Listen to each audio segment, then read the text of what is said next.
walk through the presentation with you and spend some time just thinking through how we do high quality research and how we can support you in that. We have been doing research at the high school level for quite a while and believe it's very, very important. And so some of these different things as to like why we really think that it matters is that it engages some of that critical thinking, the problem solving, communication skills that sometimes can be difficult to find in just a regular classroom setting.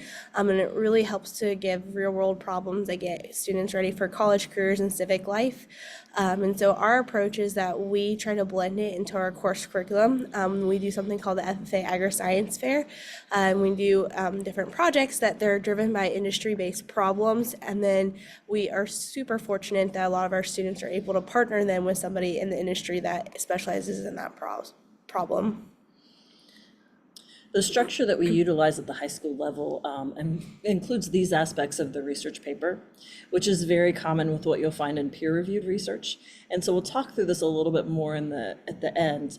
One thing that's really important is not going in order when you're writing this. The abstract obviously is the last thing. And we spend a lot of time in the literature review first to make sure that we have a solid foundation of help the students understand why is this research important. Ms. Romy explains it really, really well to students about how to select a topic.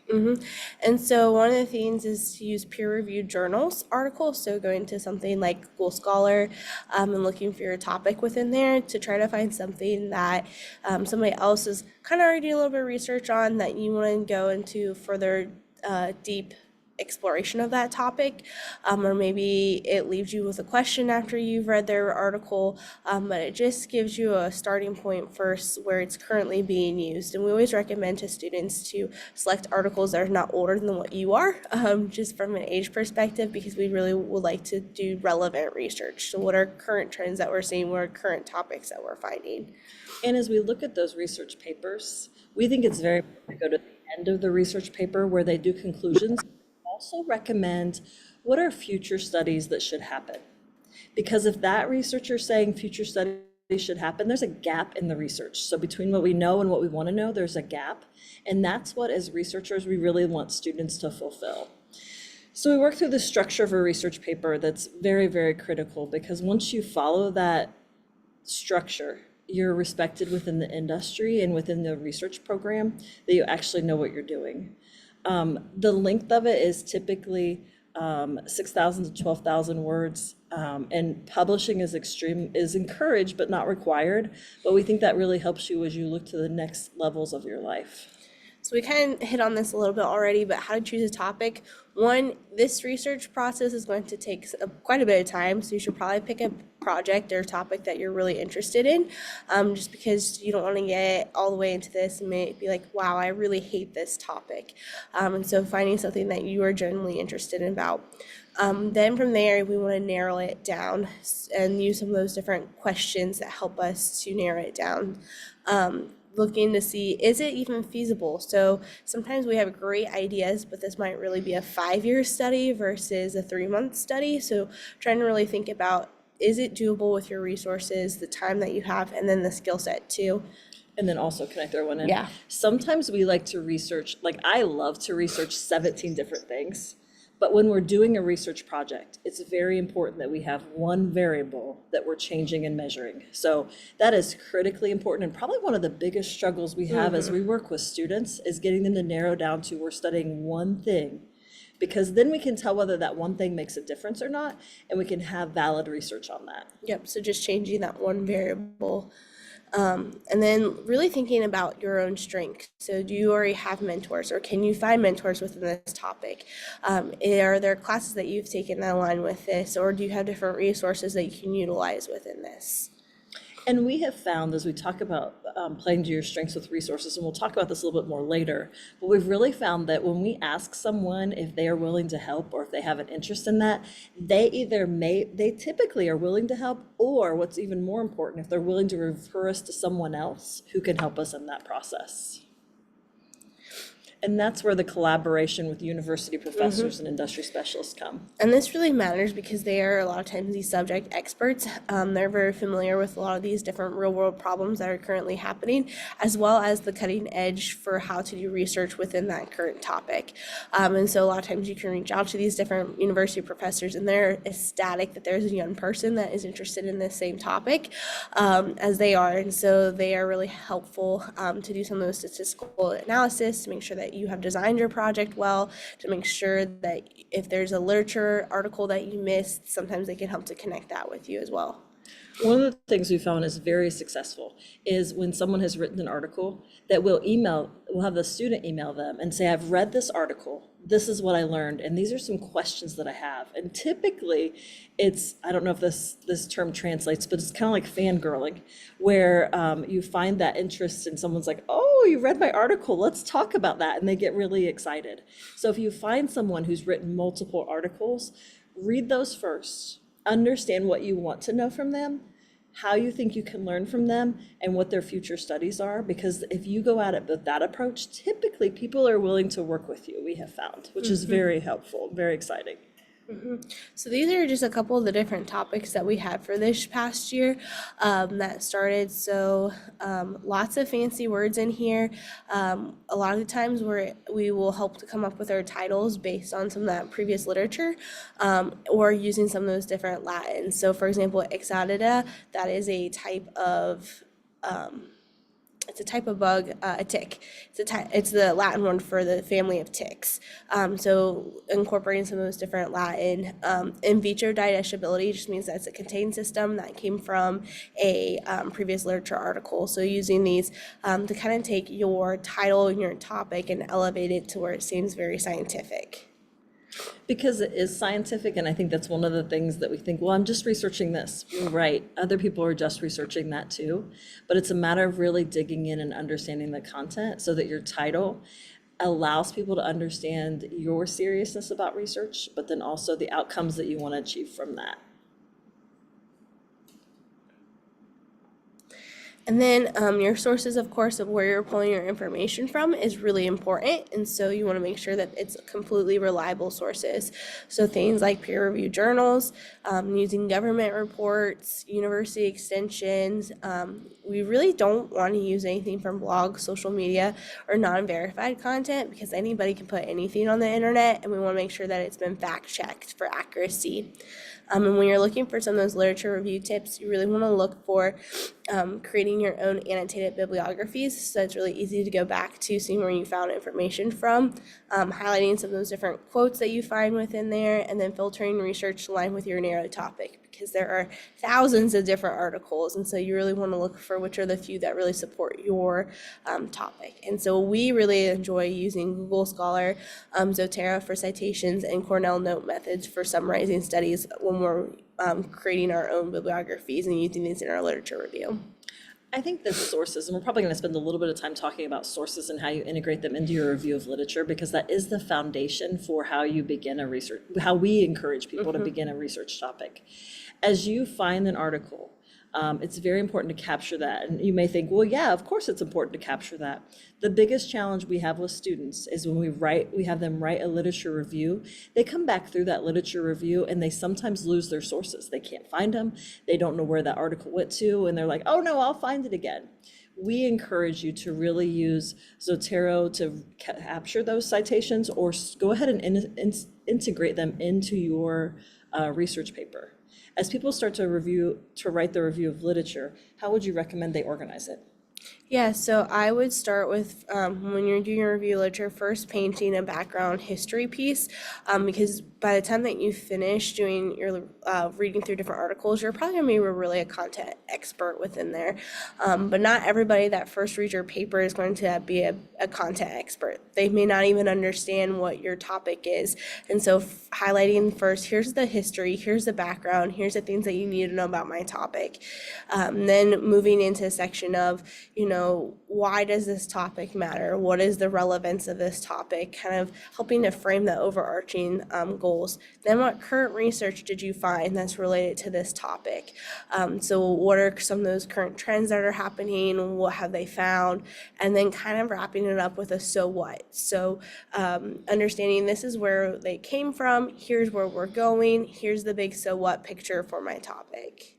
The other thing that's important as we look at that review of literature is what are other people using as their variables and what is their methodology. We talk a lot about being able to replicate someone else's methodology because we want to make sure that we increase validity and reliability. And we can create surveys, but the amount of time it takes to test them and run them through validity and reliability so that you get a Chromebook Alpha that is appropriate and says that you have valid research takes a long time. One of the things we have struggled with, and when we get into that methodology, is figuring out the exact process to walk through. And so that's a lot of times when we reach out to industry experts and say, I see you did this. If I'm doing a social service, or if a student is doing a social science survey, so surveying an audience about topics or about a theme, we try to reach out to a researcher who's done a similar study, get their instrument, so that then we can utilize their instrument in surveys. The last thing you want to do is create a methodology or a survey all on your own that is not based on someone else's review of literature. When you're a graduate student or a PhD student, you have time to dig in and start designing that methodology.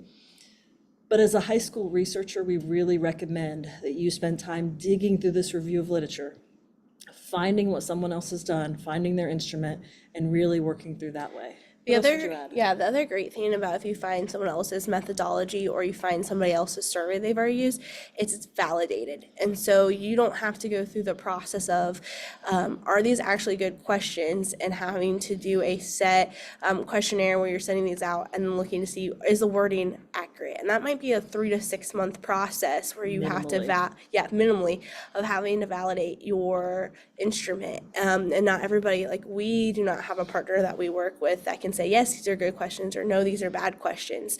And so that's where it is really important that you find an instrument that's valid, because if you use an instrument or methodology that's not valid, you've not collected valid data, and your data doesn't tell us anything. And someone who's reading your research, who's evaluating that maybe for a college application or for publication, will know that right away. And so that's one of the biggest misconceptions we have when we work with our high school students. They're like, I'll just ask some questions. That's the last thing we want to do. We really want to, and we're harping on this because this is really, really important, because if our methodology isn't good, we're not going to be able to carry out the rest of the research at a high level.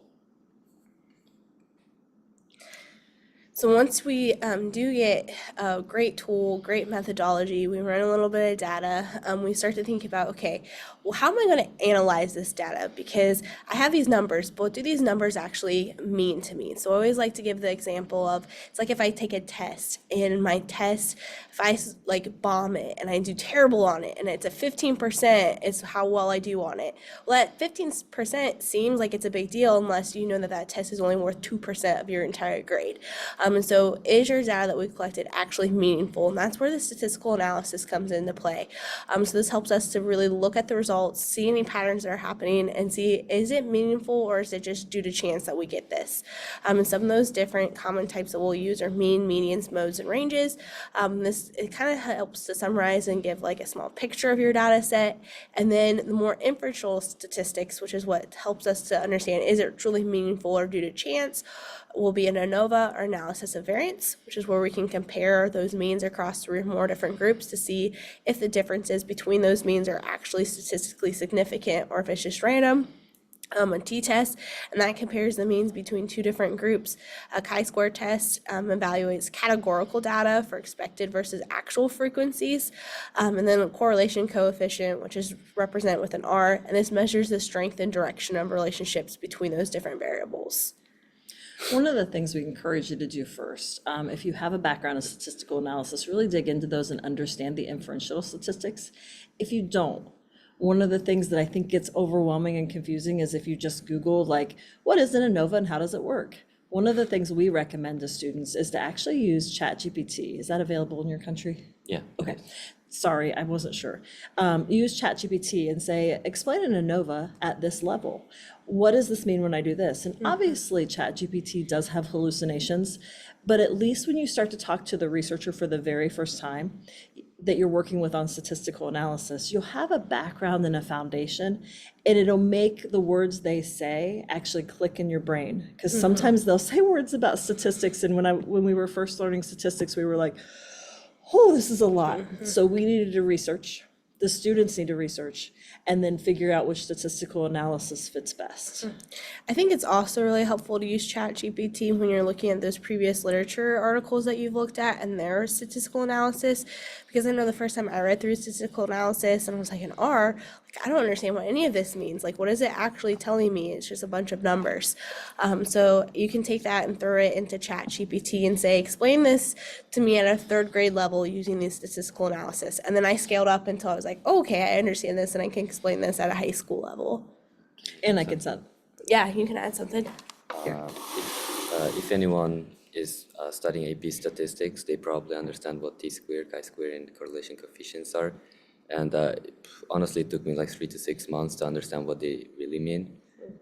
But I still have some confusions, like to interpret those stuff. So yeah. Yeah, no, that's a great point. We appreciate that, Abrobeck. It is, it's real. Statistics isn't something that's going to just happen and come to you overnight in magic. It takes a bit of studying, and obviously, if you're taking AP statistics, you are on the verge of that. And I think the coolest thing about a research project is being able to apply statistics in something you care about. We love doing statistics, but we find it way more engaging than just being lectured at, but actually turning it into a research project and figuring out how to make it make sense. So that's a fun part of statistics, if you will. Before we go into publishing, I'm going to go back and we're going to talk a little bit about each piece of the paper. So we've talked about the literature review. We've talked about methodology. Let's go back. After we do those, we're into there. Would you say that's where we go back into introduction as we kind of work through there? Yeah. Go ahead and talk through Yeah, so after we have done the literature review to help us drive that methodology, then we use that to help with our introduction, because a lot of times at this point we understand the so what, we can talk about the relevance of this topic, and then your introduction is almost like a summarization of your literature review in terms of painting that background picture for somebody. So it's going to feel a little repetitive in your writing, but it is really important because somebody is going to first, when they're reading your article, scroll through your introduction, they're going to skim through it just to make sure that they understand. But when they're really interested in the details and the meat and the potatoes, so to speak, that's where they go into your literature review and then that methodology. So your introduction kind of gives a snapshot of here's kind of what we did. And I think the difference between good researchers and great researchers is their ability to tie high-level science and research to the average person to make it connect to the real world. Because lots of times when I read research, I read it and I think, oh, what's the value of this to the real world? That's what makes a high quality research project that's different than others. Then after that, a lot of times we'll do the results and the findings. It's really important that when you're doing your results and the findings, you're just reporting. You're not summarizing, you're not trying to draw any conclusions, you're not trying to explain to somebody why they're seeing this. You're just reporting, here's what the results are saying. So like, I'm just doing numbers, I'm just putting in the statistical analysis, but I'm not actually doing any explanation as to what that means or why we think that is happening, or if it's supporting any of your hypotheses that you've created. The other really important thing when you're in results and finding is to be able to use APA appropriately. Use a table that's laid out correctly and formatted correctly and then described correctly above it. Use a chart or graph that is one of those figures. Use a table, whatever aspect you are using. Make sure as you're graphing, you're using appropriate graphing for the data that you have, and not replicating for the sake of length, but utilizing hardcore data that people can see and say, oh, I know what that means, I understand what that means, and you're just describing that. Then when we go into discussion, then we can start to put a flair on that of this is what this statistic actually means, and this is why this is important. This is what this chi-square means, or this is what that t-test means, and this is how it applies to the real world. So that discussion really gets into what is this, how do I interpret this, and what does this mean?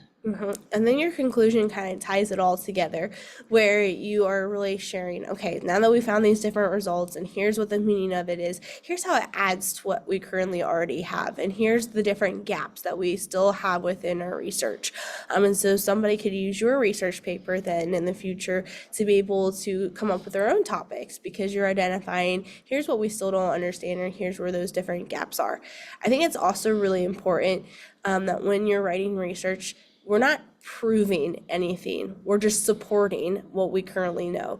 And so just because you found that your hypothesis was supported, you can't say definitively that your hypothesis is correct or that was proven, because you would have to probably do your research 500 times before it can become more accepted. And so we really want to stay away from language that says this is 100% or this is correct, this is proven, because it's not really the purpose of our research. Our research is to show that we're supporting that this hypotheses was found, or disproving, or sorry, not disproving, or saying that our hypothesis was not supported through our research.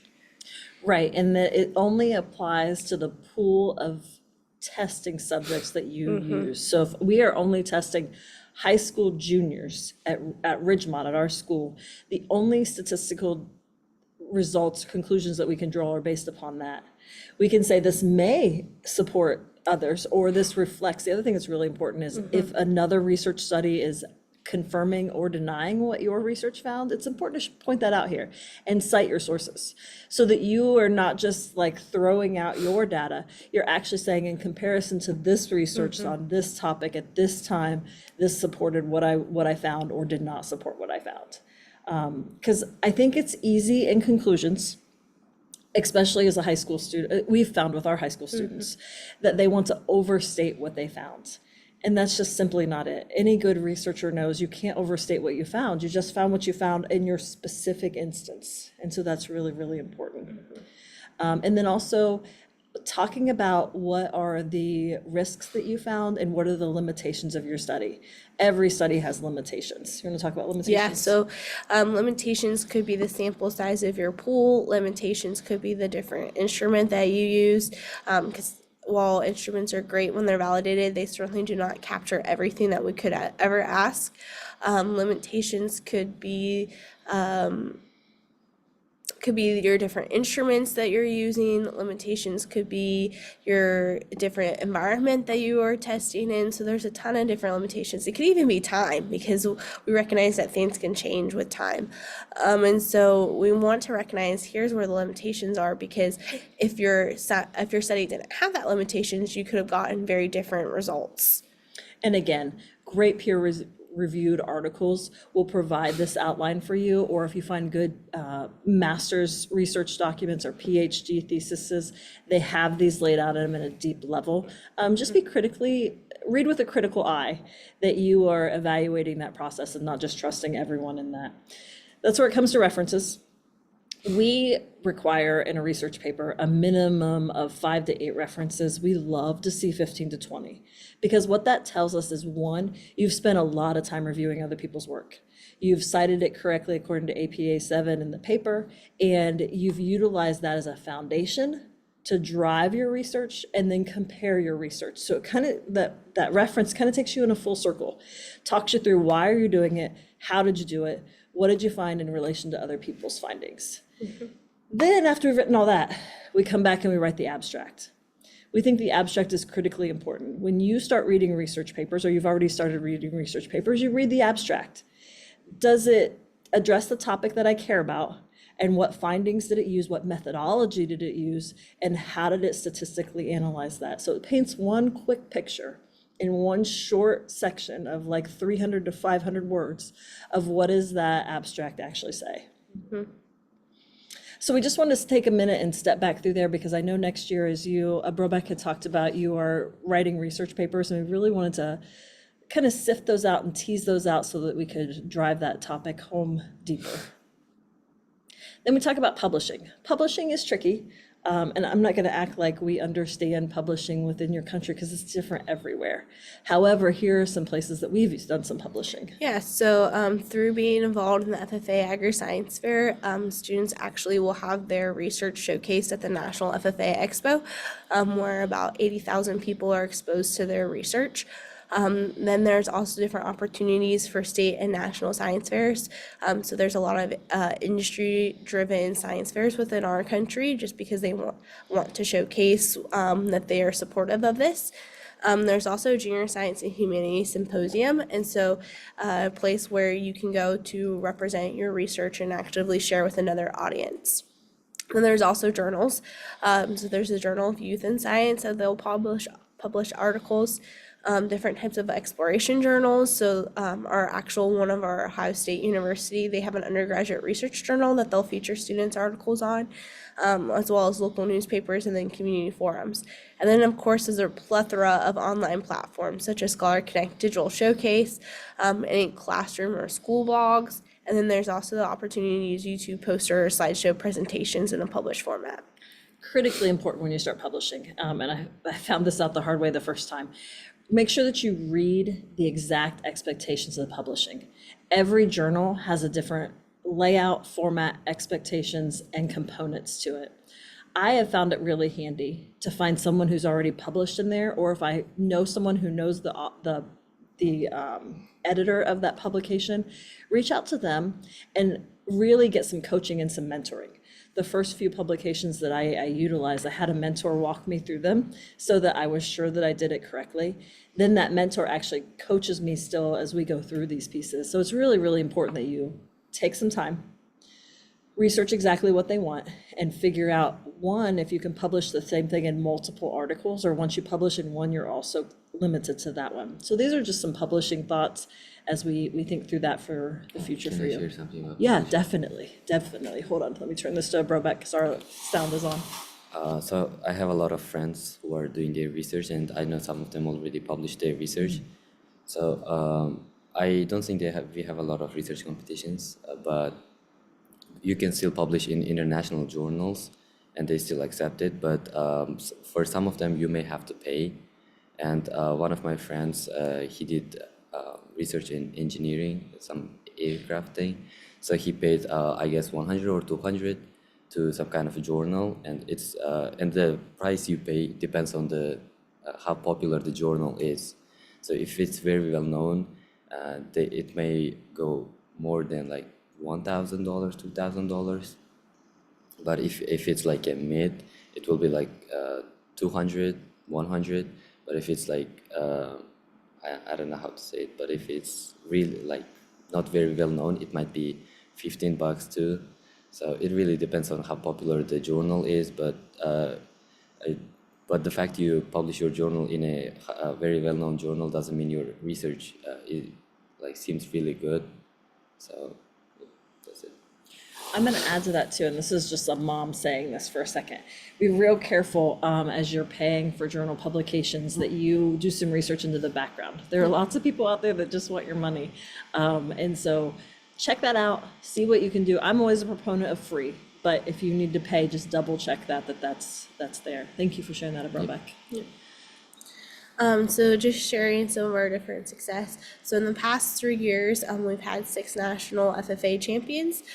We've had 65 different agri-science fair national finalists and 1 FFA agri-science proficiency, which is like a multiple year competition that they do within agri-science.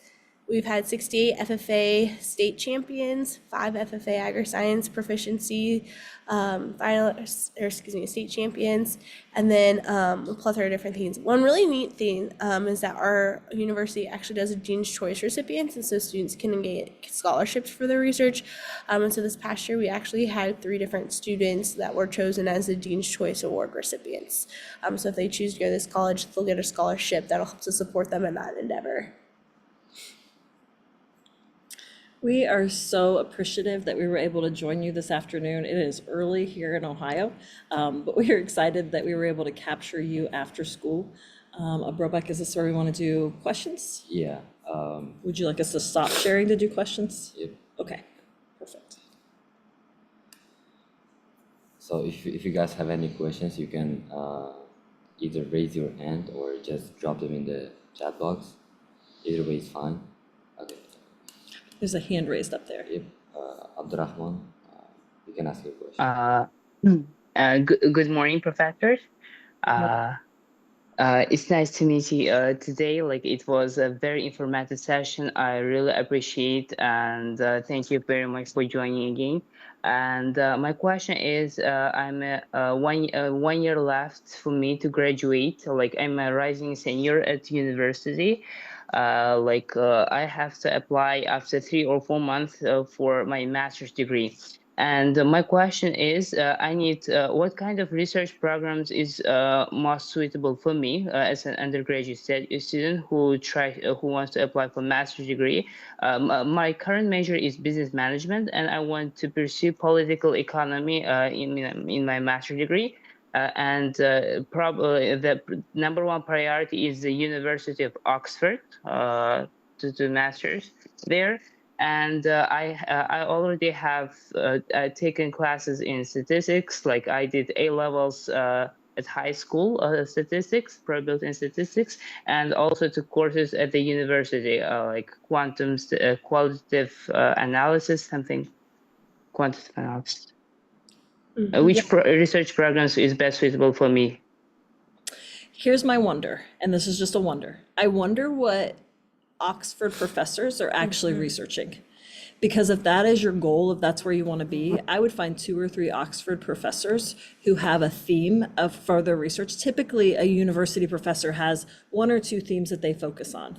If that's where you know you want to go for your master's and you would love to be a graduate assistant of theirs, I would find them, find what research topics they're working with, and then I would email them and say, this is a research topic I'm really interested in. Here are the research articles that I've read. Here's the topic that I'm thinking about exploring. Could I have a conversation with you on the phone? Because that's going to create that personal connection that's really critical to let someone know, because there are going to be lots of applications come in at Oxford. If you can create that personal relationship before you apply in a genuine experience of something you really want to learn about, I think that's one way to get a leg up in the experience. Yeah, I would echo. I have that same similar train of thought. But I would also caution you, really make sure it's a topic that you care about, because there's probably nothing more infuriating to that professor that has spent years on a topic that maybe you're like, meh, I kind of like this topic, but I don't want to spend hours talking to you about it. And that's going to be really apparent. It's going to come off that way and be very visible that you're meh about a topic. So make sure that when you're choosing what topic that you want to further dive into with them, you're also equally passionate about that topic. And sometimes I don't know I'm passionate about a topic until I start reading reviews, peer-reviewed research of others. And then I find things that I'm like, oh, I didn't even know that existed. And so we cannot emphasize enough the value of reading other people's research. Yeah. Thank you very much. Yeah, and another response would be appreciated also. So I want to add something else. So on like I think everyone knows LinkedIn, and it's like a social media platform for like professionals to talk about their work. I would recommend being really active on LinkedIn because people talk only about their work and what they're doing.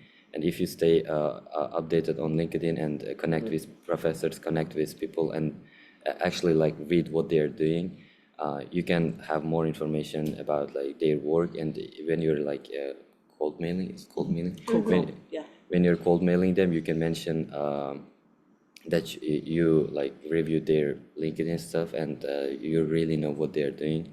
So I would recommend being active on LinkedIn. And with that same train of thought too, like if the first time that you reach out to somebody, you don't hear back from them, don't take it personal.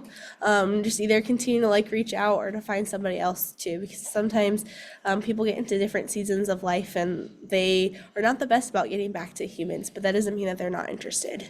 And they don't care. Yeah. Yeah, very good. Thank you for that question. That was wonderful. The next question we have in the chat. Oh, did you have a follow-up? Yeah. Yep. Last thing, it's not a question, kind of question. Okay, can we connect? I have my LinkedIn account. Can we connect with all of you three on LinkedIn, if that's possible? I will be very honest. I need to update my LinkedIn. The school year today is our last day of school, and I feel like I'm drowning. You can probably feel similar things in your school year. So feel free to connect with us. We will spend next week doing a little bit of updating on our LinkedIn too. And feel free to connect and ask questions. We love a Brobeck, and we would love to support all of you too. We value this relationship. Thank you very much. After this webinar, I'll make sure to send the link to their LinkedIn profiles, just like I did like the last time, and you can connect on LinkedIn. Brobeck's so good. He's so good. Thank you so much. Thank you so much. We really, and Brobeck is not here to have a shout out, but we really appreciate the amount of effort and energy he has put into this. He is too humble for what he does. We appreciate and value his educational excellence as well as his dedication to help others. Another question we have on here in the chat, how do we find specific articles about what we want to research? Yeah, so I'm a huge fan of using Google Scholar. So literally, like, I will Google Scholar, it pulls it up, and then I'll put my topic into their search bar. And then on the left-hand side of Google Scholar, it gives you an option to change your years. So I'll change it. I really like the last 5 years I think is super relevant. So I'll change it to just have articles within the last 5 years. And then all I do is I start clicking on things that look interesting to me and I start reading abstracts. And then on that too, while you cough, on that, Sorry. you're good. There's a related article. So if you click on that related articles, it will take you. The thing that I'm really challenged, both of us are really challenged by, is we get into rabbit holes. So we like to block like hours of time to be able to spend on Google Scholar. Because if you only have 20 minutes, you're not going to get far. And it's going to be very challenging to capture those articles, retain those articles, and create a playlist off of that. And then also making sure that you download those articles, because sometimes an article will be free on Google Scholar, because again, I'm a big proponent of if it's really great research, I don't want to have to pay for it. And so if you download it, you constantly have access to it, because sometimes different articles, journals online will have access to it for 3 months. Well, you might want to go back and refer to it in the 4th month of your research, but that journal online no longer has public access to it. And so making sure that you're downloading and keeping copies of those different research articles so you can easily go back and refer to them at a later time. Okay. So Aziz Bek, did you have a question? I think maybe put it in the chat. So to be honest, I didn't understand what we were talking about here. Can you explain so I can ask another question, please? Great question. So we were talking about the process of research and how to start a research question or problem, and then working through those steps as to what a complete research paper will look like. So hopefully that helps. After this meeting, I'll probably send the recording of this meeting in our group chat, so you can watch it again and get to know what we were talking. Rebecca, are you also sending our emails then, or do you just want us to communicate through LinkedIn? Like if they have a follow-up question, how would you recommend we do that? One way would be we have a group chat. Okay. It's like private group. So you can leave your questions there, and I'll make sure to Perfect. deliver it there. Perfect. Yeah, because Brobeck is abandoning us soon. I know. We're very sad he's leaving us. But happy for you to get him back. The next question is, how should we make sure we're not plagiarizing others' work? Thank you so much for asking this question. And that's where really using those citations is really important, and doing so in a proper APA format. And so APA, their official website, has great resources on how to properly cite different things. So if you're taking direct in-text quotations, how to properly cite that, or if you're just summarizing kind of what they've said, when you're referring back to that, how to put that in-text citation, and then making sure that you have them in your list of references as well. Because anytime that you're referring back to somebody else's research, you do want to make sure that you do a citation, that way you're not plagiarizing. And we're really big advocates, because sometimes it can get a little messy when you do an in-text citation. We're really big advocates for kind of summarize what they've said and then do an in-text citation. Yeah, and I think the other thing that's really good for the part on not plagiarizing, is reading other people's articles and understanding how they did their review of literature as well. There's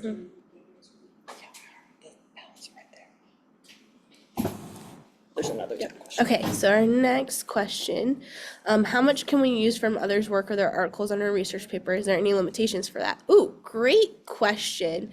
So that's a great question. So I feel that there's not a limitation. I think the biggest thing is just if you don't cite it, because it might vary from paper to paper. So you might have a lot that you're pulling from paper one because you're like, wow, this content is so good. This is the exact same way that I want to do my methodology. And so I really want to make sure that I share enough that somebody can understand this if they're reading my paper, versus you might only take something small from paper number 2. And so there's not really a limitation. It's just making sure that anything that you're referring back to, that you are citing it. That's a great question. And then I think there looks like a question, can you share all the useful tools and the channel? Yes, I think that Brobeck just put the APA style on there. Do you want to find the Google Scholar? Yeah. Put it on there.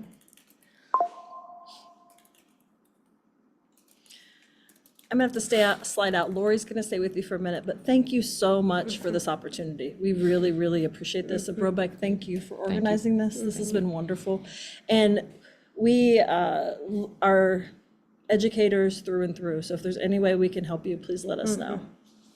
We'd be very happy to. We love supporting students no matter where they are. Are there any other additional questions? Making endnotes or exhibits are good for our paper. Should we just put all the figures inside of them and part of our work? Great question. It just depends where you're hoping to put it. So if I'm pulling from somebody else's paper and I want to refer to that in my own paper, so I'm pulling a figure that they've used, I'm actually gonna put that in my review of literature. But if it's my own statistical analysis, my own figures, my own things, I'm gonna put those into the results and the findings of my paper. And then in the discussions and conclusions, I can then kind of relate those back to like, what's the so what? So what am I seeing those, what trends am I seeing in those different figures? That's a great question. So, great question. Other questions? Oh, you're so welcome. We really appreciate you all staying with us this afternoon.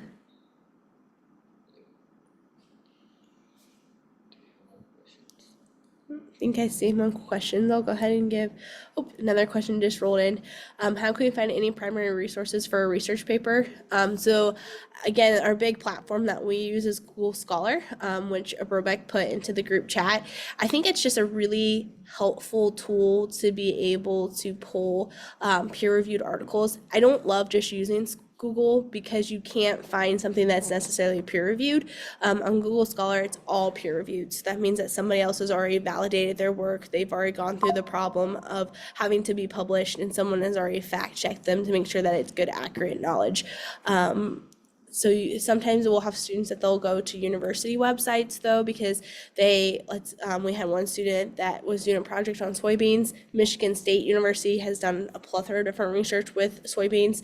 So after reading an article in Google Scholar, then they went to Michigan State University to find some other extension work that they had published. So sometimes you might start on Google Scholar and then it's kind of like a rabbit hole where you'll just end up on a different website, but really making sure that you're checking your sources to make sure that they are validated, that they are peer reviewed, and they're not just not randomly selected. Good question. It's not about top of the top, but personally, is it hard to get into Harvard or Oxford University? That's a good question. I'm not familiar enough with these two universities to really speak about the difficulty level of getting into them, just because I'm a big proponent to, if you're interested in a topic or a certain area, then there might be a great fit for you. So I cannot speak on that. I'm sure online there's a lot of different resources, and I think there's even different groups maybe on different social media, things like Reddit, that have different advice and tips for the specific different universities. How students can find professors online and start doing research with them. Are there any specific resources or steps we should follow? Great question, Umida. And this is where, Umida? Sorry, I'm probably butchering a name. I apologize. And that's really where we like Google Scholar, because we'll look to see who was the professor, who was the person that published this article, and then that helps us define different individuals that we can work with in a university setting. Sometimes, too, it's even reaching out to whoever published that article, that was a writer on there, and seeing what different people that they worked with. So it's actually one of our projects this year was a soybean project. And so one of the persons that had published on their article was not part of a university. However, they worked with a university. And so that's how we were able to make that connection, was they made that connection for us. Can I add to that? Yeah, most definitely. Yeah, so reaching out to people is the best way, I believe, and we call it cold mailing. So you can start with how do you know that person, and how you like. Usually, I just reach out to people just like I did to Dr. Brand and other professors we had webinars with. So when you're like just cold mailing, just first line out how do you know them, and why are you, and what do you want from them, and like why are you like just messaging them. You can just you can definitely find their emails on the internet, and then just email them. It's a great insight, Brevek. Next question is, where can we publish our papers or research insights as higher institution student? Great question. A lot of times if you're working with an institution, they might already have somewhere that they like to publish their papers. And so having that conversation, that's how some of our students ended up publishing the Ohio State University's their online journal, just because they were working with a professor from that school, and so they were able to get into that journal that way.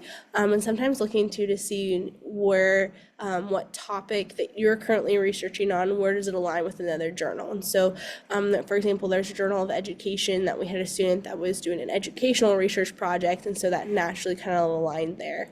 That's a really good question. Next question, if we write a research paper under the mentorship of a professor, how can we improve that to colleges we apply to? He's a Nobel Prize winner. I'm asking Kesa. Yep, that's a great idea. Great question. And so that's where when you're working with this professor, he probably has written some type of research paper that aligns to your topic, and so you definitely want to make sure that's a reference in there. It's also an opportunity where you're talking about the validity and the reliability of your study and your methodology portion of your paper. You can say that you designed your methodology in collaboration with blank professor, or underneath the mentorship of blank professor. And so that's a way to make sure that you are able to tie that professor into your paper, that yes, my methodology was valid because I worked with this human, but then that also helps with making sure that you still get that credit of working with that professor as well. We also, one of the things we didn't talk about, we added a section to our papers that says acknowledgements before. So it's after you do your discussions and your conclusions, before you do your references, we added in acknowledgements, and that's where we actually put who we partnered with. And so that's another great area where you can put, you partnered with this professor, here's how he helped within your research as a mentorship aspect. Good question. Other questions? If you don't have any questions, we can end the meeting, and I will again post the recording of this meeting and a quick recap. I use it because of AI Companion. I found it really useful. It's so useful. Yeah. You guys are so welcome. Can I add one last thing before we end? I'm a really big proponent of using AI, and so especially too if you're meeting with different professors and you have the opportunity to Zoom with them, making sure you're utilizing some of those different things that AI captures. And so like screen recording or recordings are super helpful because then you can go back and refer to things later. Most individuals are super okay with you doing things like that. That way you can refer back to it. Thank you all. Thank you for joining. See ya.